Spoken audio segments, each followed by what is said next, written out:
people talking about reconciliation. This is part of reconciliation, wanting a representative from the region instead of having someone that's south of us that don't know my realities. Peta Atami, president of Makivik Corporation, one of the governing bodies of Nunavik, is talking about working with the Cree and Naskapi to get their own electoral riding for years.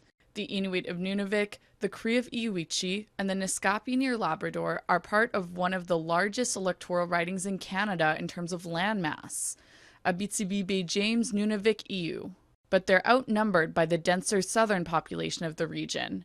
There are around 32,000 Inuit, Naskapi, and Cree in the region out of a total population of around 90,000 people. This is something that we've wanted to see for many, many years in getting our own representative elected from the region to speak on our behalf, which nobody can do right now because these people that are getting elected are from the south. The member of parliament for their riding is Sylvie Bérubé.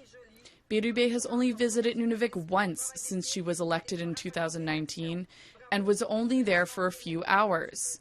In their 2022 report, Quebec's Electoral Redistribution Commission's justification for not adding a riding for First Nations and Inuit was that their population did not meet the electoral quota, despite that they meet the definition of a community of interest, a community that shares common identities and realities, stating, quote, "The risk is that derogations or exceptions will become the rule, and the fundamental principle governing the drawing of an electoral map, namely equality of electoral weight, will be relegated to oblivion." However, the electoral riding of Labrador has less than 30,000 people. Inuit Committee on National Issue.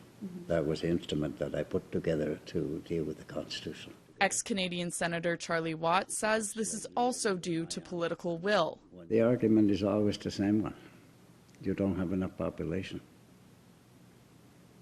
That's their only argument that they have. I guess on the other hand, do they really want to spend money on a small number of people? The most recent electoral riding redistribution was just completed this year and will come into force next April.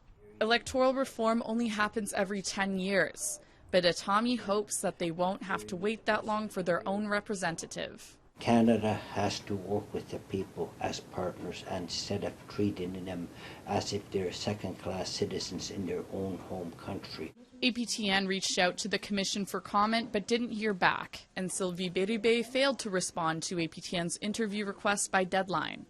Emilia Fournier, APTN National News, Kuujjuaq, Quebec.